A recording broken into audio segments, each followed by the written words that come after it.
In the vast, sun-baked deserts of the American Southwest, where the earth burns beneath an endless sky and the wind whispers secrets through the twisted branches of ancient junipers, there exists a legend so chilling it has haunted generations of the Navajo people.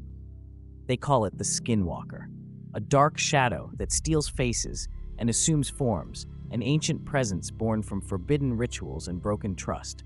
The story begins with those once respected as healers and protectors, medicine people who walk the thin line between the spirit world and the living.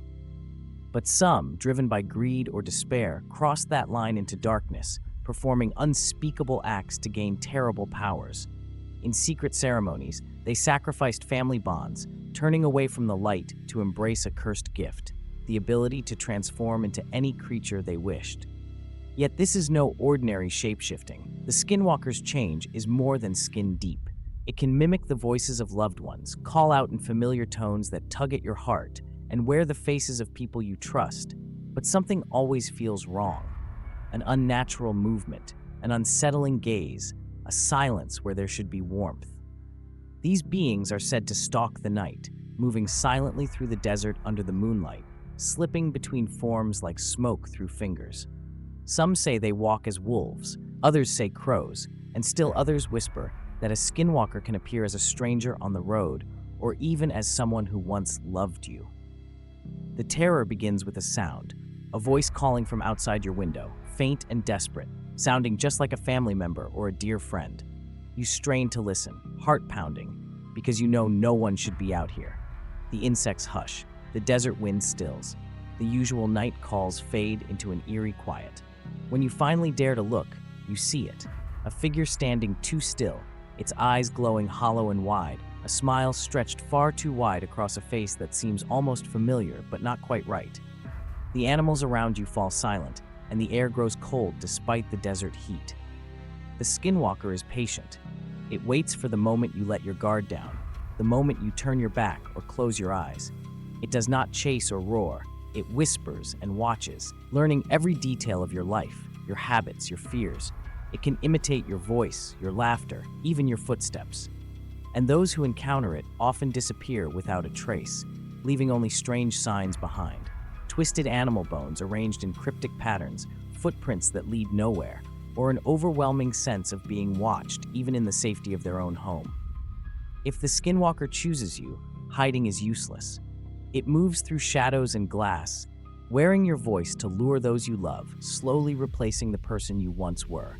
The greatest warning from Navajo elders is this: never reveal your true name, never respond to a call that sounds like you, and never, under any circumstance, meet its gaze. Because once it sees into your soul, the Skinwalker no longer needs to hunt. It becomes you.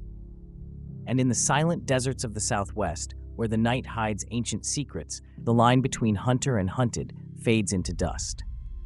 Deep within the frozen forests of the North, where the bitter wind slices through the trees like a sharpened blade, and the silence is as heavy as the snow that blankets the earth, a haunting legend takes shape, a terror whispered among the Algonquin people for centuries.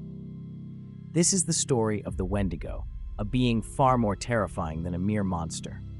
It is the living embodiment of greed, hunger, and the darkest corners of the human soul. The Wendigo is not born from nature, but from the corruption of a man's spirit, a cursed transformation born of desperation and taboo. The legend warns that when a person resorts to eating human flesh to survive, they lose their very humanity and become something else entirely, something monstrous. This transformation is brutal and absolute.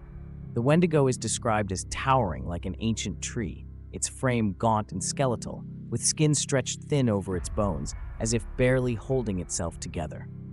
Its eyes burn with an unnatural fire, glowing like smoldering coals in the dead of night. Its teeth are razor sharp, perfect for tearing into flesh, and its breath freezes the air like the biting cold of winter itself. The Wendigo hunts not for food, but for the warmth of life, moving with unnatural silence through the snow-laden forest. Its presence is often preceded by a chilling whisper, a faint voice carried on the wind that seems to speak directly to your fears, as if the very spirit of winter itself is warning you. Those who enter the Wendigo's domain often vanish without a trace, sometimes All that remains are bloodstains that abruptly end, as if the prey was suddenly pulled into another world.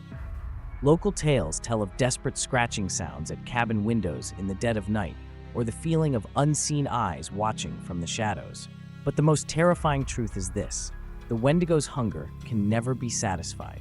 It is a void that grows, a dark hunger that spreads like a disease. Once it sets its sights on someone, there is no escaping. It doesn't run, it doesn't chase, it waits, patient and relentless. And when the final silence falls over the forest and the last light fades from the sky, it will be too late to run or hide, because the Wendigo is always waiting, and it will claim you in the endless cold. Have you ever stared into a mirror for too long, until the reflection starts to feel wrong? Like your eyes aren't quite matching your movements, or the image wavers just a little too much? If so, maybe you've come too close to the legend of Bloody Mary, the Queen of Blood who lives trapped behind the glass, waiting to be called forth. The story goes that Mary was once a woman accused unjustly of witchcraft, condemned to suffer terrible torment, and ultimately burned alive. Before her final breath, she cursed those who would dare summon her spirit, promising to return for any soul brave or foolish enough to speak her name. The ritual itself is hauntingly simple and chilling. You enter a dark bathroom, light a single candle, stand close to the mirror, and say her name 3 times. Bloody Mary. Bloody Mary. What happens next begins subtly. A tremble in the glass, a smear of crimson slowly oozing down the surface, like blood seeping from a wound. Then, her reflection appears, but it is not yours. Witnesses speak of her eyes, empty, cold, like black pits staring back with hunger. Her fingernails are long and sharp, her mouth torn into a cruel smile, and her face smeared with blood. She doesn't just appear, she reaches out, dragging her victims through the mirror's surface into a frozen world where time stands still and the nightmare never ends. Those who escape her grasp rarely come back whole. They return mute, unable to speak, their eyes glazed over as if trapped in a trance, endlessly watching reflections as if waiting for something or someone to emerge again. Because Mary never truly leaves. She lingers, a shadow behind the glass, craving remembrance, desperate to be called once more. And every time someone whispers her name in the darkness, the mirror's cold surface ripples, and the Queen of Blood inches a little closer to breaking free.